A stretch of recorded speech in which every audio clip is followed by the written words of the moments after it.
नमस्कार, हमारे channel knowledge Sikar में आपका स्वागत है, जिसमें हम हिंदी के ट्यूटोरियल वीडियोस अपलोड करते रहते हैं। हमारा आज का वीडियो है हिंदी साहित्य का विकास। शैली की दृष्टि से साहित्य के सामान्यतः दो भेद किए जाते हैं, गद्य और पद्य। गद्य वाक्यबद्ध विचारात्मक रचना होती है और पद्य छंदबद्ध या लयबद्ध भावात्मक रचना होती है। गद्य में हमारी बौद्धिक चेष्टाएं और चिंतनशील मन स्थितियाँ अपेक्षाकृत सुगमता से व्यक्त हो सकती हैं, जबकि पद्य में भावपूर्ण मन स्थितियों की अभिव्यक्ति सहज ही होती है। पद्य में संवेदना और कल्पना की प्रमुखता होती है और गद्य में विवेक और तर्क की। इसी कारण पद्य को हृदय की भाषा कहा जाता है और गद्य को मस्तिष्क की भाषा। गद्य में भाषा का एक व्यवस्थित और अनुशासित रूप दृष्टिगोचर होता है। विषय और परिस्थिति के अनुरूप शब्दों का सही स्थान निर्धारण और वाक्यों की उचित योजना ही उत्तम गद्य की कसौटी है। आधुनिक युग की अभिनव समस्याओं के अभिव्यक्ति के लिए गद्य अत्यंत सशक्त माध्यम सिद्ध हो रहा है। इसलिए गद्य के क्षेत्र में अनेक नवीन विधाओं के द्वार खुले हैं। प्रमुख गद्य विधाएं हैं निबंध, नाटक, कहानी, संस्मरण, एकांकी, रेखाचित्र, रिपोर्ताज, यात्रा वृत्तांत, जीवनी, डायरी, पत्र और भेंटवार्ता। राष्ट्रभाषा के रूप में मान्य मानक हिंदी खड़ी बोली का ही परिनिष्ठित रूप है। खड़ी बोली गद्य की प्रामाणिक रचनाएं 17वीं शताब्दी से प्राप्त होती हैं। इसका प्रमाण जटमल द्वारा रचित गोरा बादल की कथा है। यह सन 1623 में लिखी गई थी। प्रारंभिक खड़ी बोली गद्य ब्रजभाषा से प्रभावित है। ब्रजभाषा के प्रभाव से मुक्त खड़ी बोली गद्य का आरंभ 19वीं शताब्दी में हुआ। खड़ी बोली गद्य का एक रूप दक्षिणी गद्य का है। मुस्लिम शासकों के समय में, विशेषकर मोहम्मद तुगलक के शासनकाल में, उत्तर के अनेक मुसलमान दक्षिण में जाकर बस गए थे। ये अपने साथ उत्तर की खड़ी बोली को दक्षिण ले गए। इससे वहाँ दक्षिणी हिंदी का विकास हुआ। दक्षिणी खड़ी बोली गद्य का प्रामाणिक रूप सन 1580 से प्राप्त होता है। लगभग 18वीं सदी के मध्यान्ह काल से लेकर 20वीं सदी के मध्यान्ह काल तक, अर्थात सन 1785 से सन 1843 तक, खड़ी बोली गद्य के प्रारंभिक स्वरूप के उन्नयन में 4 लेखकों का योगदान महत्वपूर्ण है। मुंशी सदासुखलाल सन 1746 से सन 1824, मुंशी इंसाअल्लाह खान सन 1735 से सन 1818, पंडित लल्लू लाल सन 1768 से 1825 और सदल मिश्र सन 1768 से 1848 तक। मुंशी सदासुखलाल ने विष्णु पुराण का अंश लेकर उसे खड़ी बोली में प्रस्तुत किया। इनकी भाषा शैली में पंडिताऊपन और वाक्य रचना पर फारसी शैली का प्रभाव है।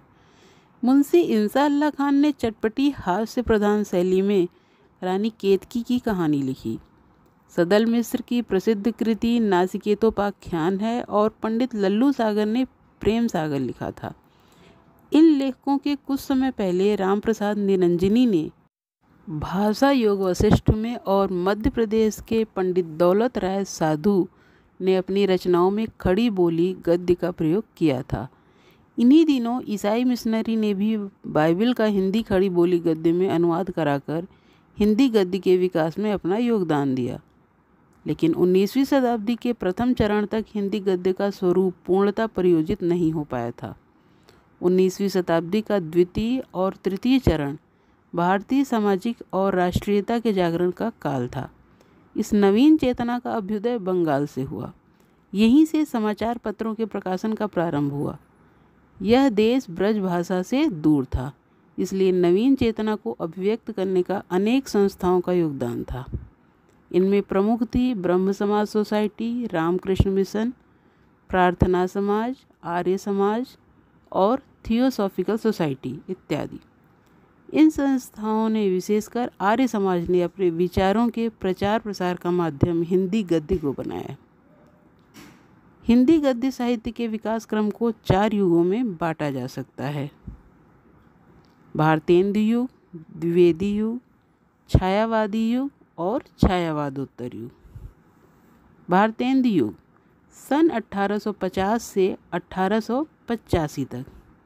भारतेंदु जी के पूर्व हिंदी गद्य में 2 शैलियाँ प्रचलित हो गई थी। प्रथम थी राजा शिव प्रसाद सितारे हिंद की सन 1823 से 1895 तक गद्य शैली। वे हिंदी को नफीस बनाकर उसे उर्दू जैसा रूप प्रदान करने के पक्ष में थे। दूसरी शैली के प्रवर्तक थे राजा लक्ष्मण सिंह, जो हिंदी को अधिकाधिक संस्कृतनिष्ठ करने के पक्ष में थे।